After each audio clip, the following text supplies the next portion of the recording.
Let's just take a quiet moment together. Let's explore that path back to ourselves. It's not a path of doing more. It's really a path of just being, a path of alignment.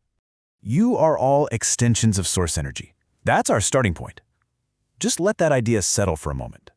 What it's really suggesting is that who you are, who we truly are, is so much greater than the person we think we see in the mirror every day. So, what does that actually mean, to be an extension of source? Let's explore that idea together. Okay, so think of it like this. Imagine a giant river of well-being, of clarity, of pure love. That is source. And the thing is, we're not separate from it. Not at all. We are like direct streams flowing right out of that river, just having this temporary, focused human experience. And that connection, that's our birthright. But you know how it is. As we go through our day, we see things, we observe things that, well, they create worry, or doubt, or frustration. And that is what resistance is. It's almost like pinching a garden hose. You're just slowing down that natural flow of well-being. And that's really what keeps us from feeling the clarity and the joy that, honestly, is our natural state.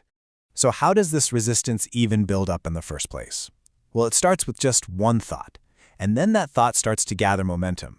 And understanding this process, this is the key to reclaiming our alignment. You see, the law of attraction, it's always responding to every single thought.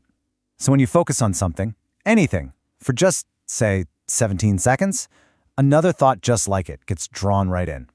A little tiny worry attracts a slightly bigger one.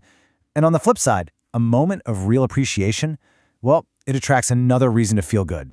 And it's wild how fast this focus can build.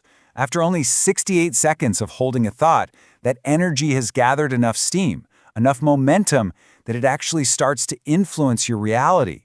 The train, you could say, has already left the station. And this right here, this is so important to understand. You can say positive things all day long, repeat affirmations over and over, but if underneath it all you're feeling worried or doubtful, that feeling, that is your real point of attraction. The universe doesn't hear your words, it feels your feeling. Your feeling is the prayer. So what's one of the most powerful ways to release all that pent-up negative momentum? Well, it might just be forgiveness. There's this incredible story from Wayne Dyer that, well, it just illustrates this perfectly. So for decades, Wayne Dyer carried this really heavy momentum of anger toward his father who had abandoned him. And at 34 years old, he went to his father's grave, and he was just filled with all this rage. But then something happened. In a moment of just complete vulnerability, something shifted. He just let it all go. He forgave him. And in that one act, in releasing decades of resistance, it was like he opened the floodgates. His entire life, his entire work pivoted in that single moment. And that really gets to the heart of what forgiveness is for. It's not about saying what someone else did was okay. It's not about them at all.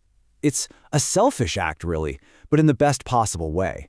You are freeing yourself. You are the one who's letting go of the resistance that's been blocking your own connection to source. When you start releasing resistance, it also completely changes your relationship with what we call death. It allows us to feel that life just continues, rather than seeing it as some final, terrible loss. See, when someone reemerges into the non-physical, they're not gone. They've just dropped all their resistance, all of it. They just return to that pure, positive state of source energy. And because of that, they're actually more aware of us than ever, and just beaming love our way, more purely than they ever could before. But here's the thing. To actually feel their presence, we can't stay on that disc of grief or sadness. They exist on this high-flying disc, a vibration of pure love and well-being. They can't come down to a frequency of sorrow. It's up to us.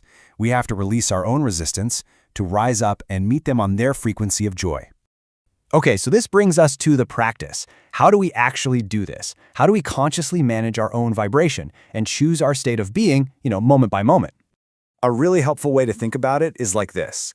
Your emotional state is like a series of discs that you can choose to stand on. You've got these low-flying discs, things like blame, overwhelm, revenge, anger. And then you've got the high-flying discs, hope, appreciation, love.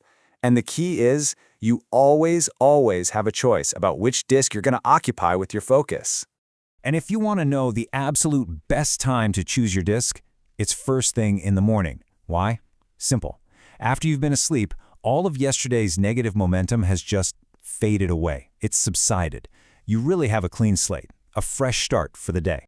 And look, you don't have to solve everything all at once. Not at all. Just reach for one simple thought that feels just a little bit better. It could be gratitude for your warm bed, the quiet of the morning, maybe the taste of that first cup of coffee. Just start there, because from that one small place of gentle alignment, your whole day can unfold in a completely different way. So the only question is, what one thought will you reach for tomorrow morning? Don't miss this. Click the link in the description now to get your copy of The Truth About Life You Were Never Taught. It might just be the missing piece you've been waiting for. If this resonated with you, be sure to hit that like button, subscribe, and ring the bell for more insights like this. See you in the next episode, and thank you for watching.